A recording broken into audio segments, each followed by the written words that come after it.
Hi, I'm your host Vasco Duarte. Welcome to the Scrum Master Toolbox podcast, where we share tips and tricks from Scrum Masters around the world. Every day, we bring you inspiring answers to important questions that all Scrum Masters face day after day.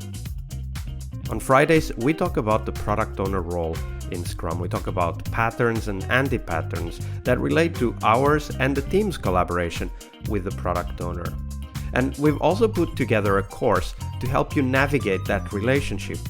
There's 18 modules, nearly 8 hours of tools, techniques, videos, handouts, presentations you can use to help you and your team work better with your product owner. The course is available at bit.ly/coachyourPO. All lowercase, all one word. That's bit.ly/coachyourPO.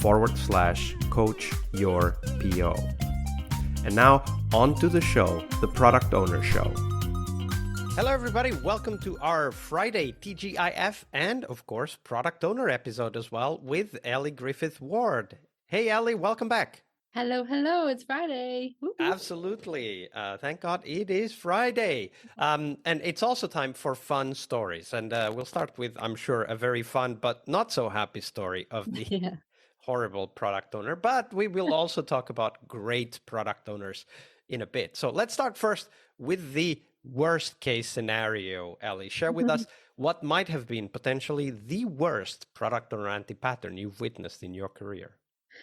Well, for me, I've seen this in terms of splitting the work up. So we talked about this on Monday, right? In terms of you see the work sometimes being split entirely before it even gets to the engineering department.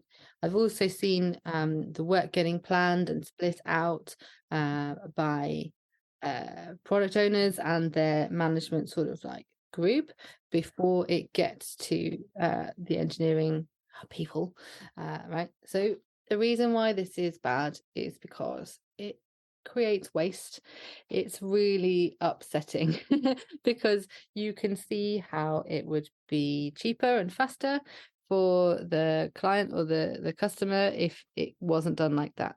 You, as a dev, you're there working on this, this very linear plan where you don't have any control and all this stuff has gone wrong up in front of you, or you're working on something that may never get actually prioritized by the team further downstream of you because or might get changed even if it does get prioritized. Exactly. And then you're working on a piece of code, you've got to maintain it, you've got to, if it never gets used, it then just ends up as a piece of technical debt that eventually you have to remove. So it's infuriating to see the work getting split out in this kind of way, because it's draining mentally for the and team. Also, not all the information is available, right? When we break stuff down, and by the way, that's a time-honored project management strategy. It's called the work breakdown structure. Yep. And it happens before anybody else gets involved, other than maybe a couple of people and the project manager who does not know how to do the work that will be done eventually by other people later on. And what happens then is that now you immediately created the need to have a centralized point of decision.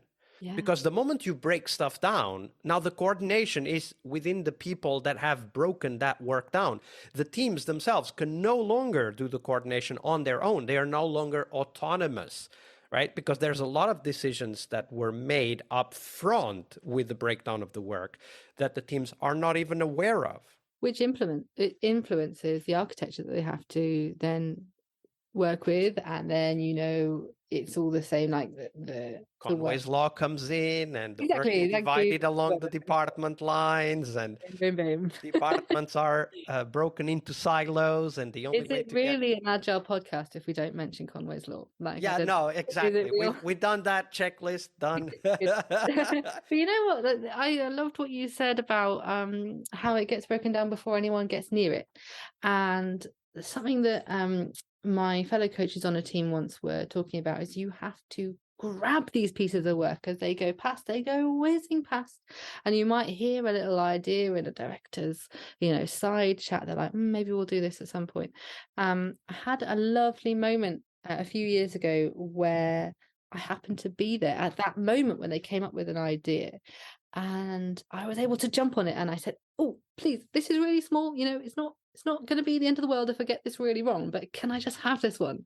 And they were like, "Okay, go for it." And I was like, "Right, okay. Instead of doing it the way you normally do it, please, can I just have that guy? I want that guy. I want that guy. I want, best PO, the best devs I can find. I'm just going to make a super team just for a few weeks. We're going to sort this out for you. You don't need to think about it again."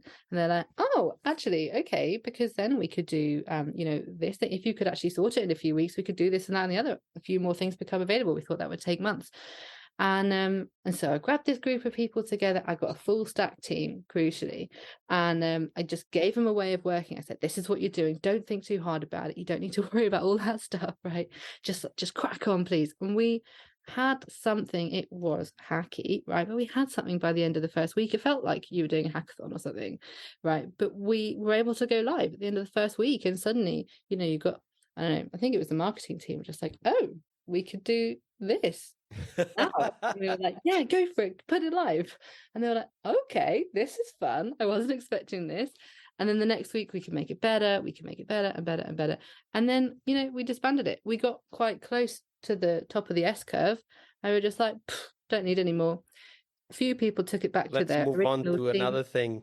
Yeah, and they maintained it. So they took it with them, spread the knowledge within their team, right? So that it could be maintained in perpetuity, and they could wring out the towel of any value more that they could get out of the feature. But we did the job. The feature existed. And it's so simple when you say it like that one has to ask, why don't more people, more organizations in this case, do this? Because it's so obviously a better way to do it. Right.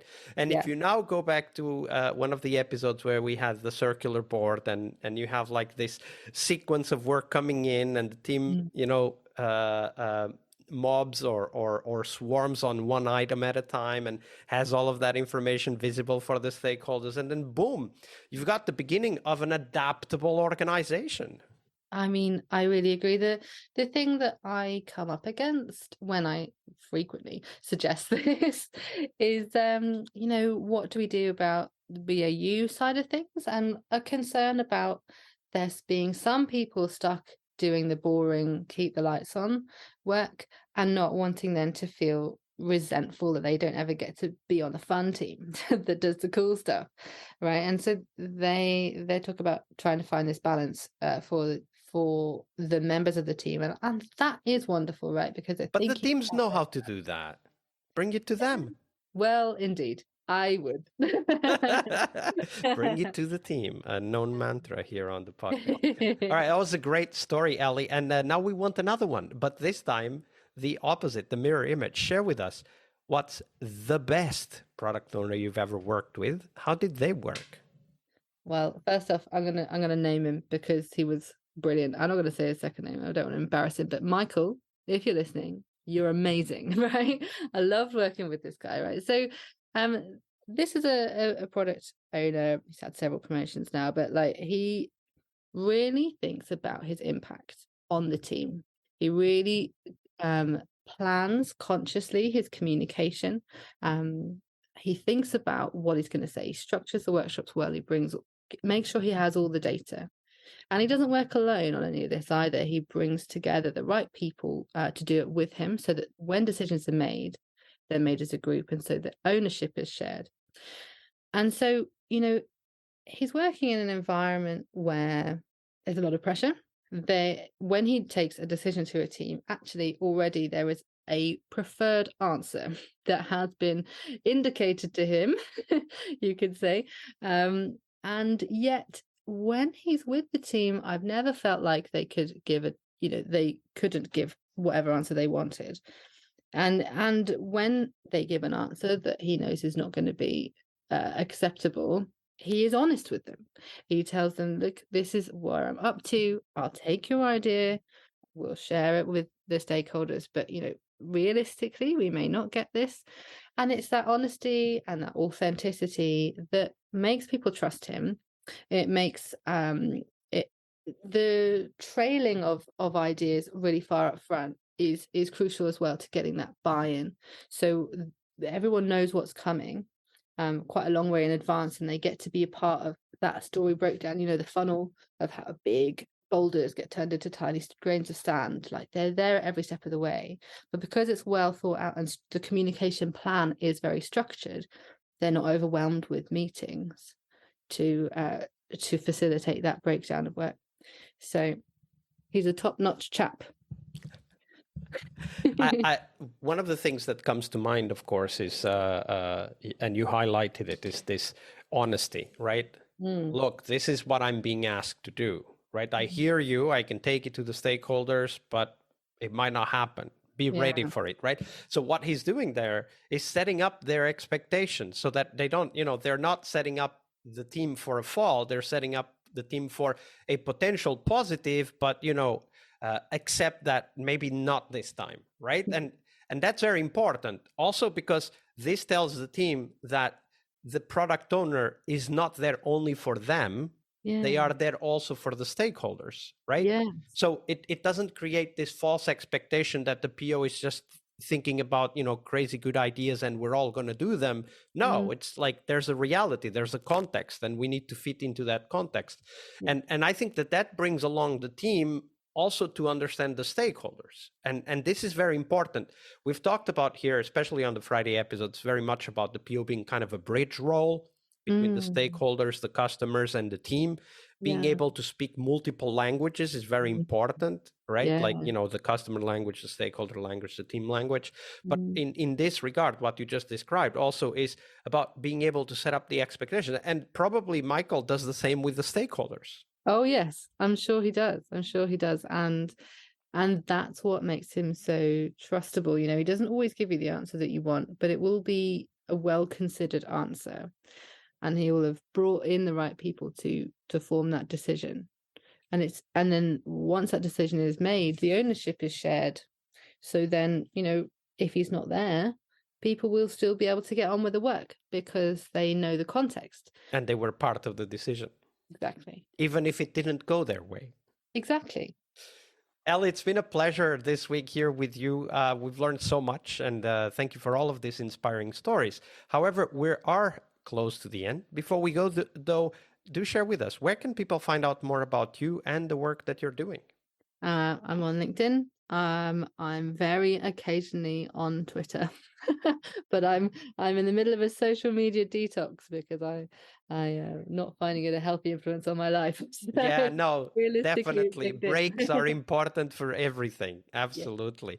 All right, cool. But LinkedIn, we'll put the link on the show notes, and people can reach out and ask some follow-up questions. Elly, it's been a pleasure. Thank you very much for your generosity with your time and your knowledge. It was a delight. Thank you. I really enjoyed it. One more week of the Scrum Master Toolbox podcast is over, but there's a lot more we have to share. We have developed our own membership site where you find a community of active and engaged Scrum Masters. In this site, you get access to exclusive content and get to interact with us, your podcast hosts, as well as the best Scrum Masters in the world.